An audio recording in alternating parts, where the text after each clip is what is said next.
বিপদের ওপর ফের বিপদ। হাতে গোনা মাত্র কিছুদিন আগেই দক্ষিণ পূর্ব রেলের নলপুর স্টেশনের কাছে লাইনচ্যুত হয়েছিল ডাউন সেকেন্দ্রাবাদ শালিমার সাপ্তাহিক সুপারফাস্ট এক্সপ্রেস, যার ফলে 3টি বগি লাইনের থেকে ছিটকে বেরিয়ে যায়।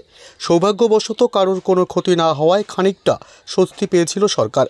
আর এই আবহের রেশ কাটতে না কাটতেই ফের আবারও একবার ভয়ঙ্কর ট্রেন দুর্ঘটনার সাক্ষী হলো গোটা দেশ।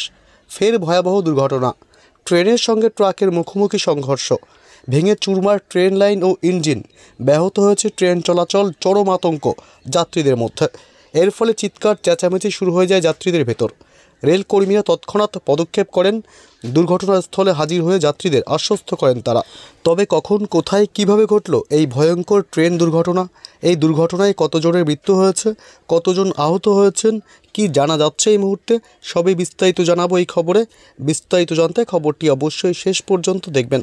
আর সবার আগে সবার প্রথম আপনার জেলার লেটেস্ট খবরগুলি দেখতে আপনার জেলার নামটি ভিডিওর কমেন্ট বক্সে কমেন্ট করে জানিয়ে দেবেন।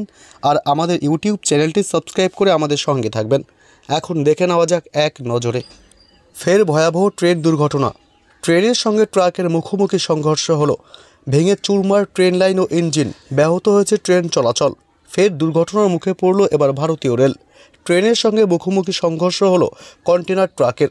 পুলিশ সূত্রে খবর, ঘটনাটি ঘটেছে আমেঠি জেলার অযোধ্যা রায়বরেলি ক্রসিংয়ে। এই সংঘর্ষের জেরে গুরুতর আহত ট্রাকের চালক।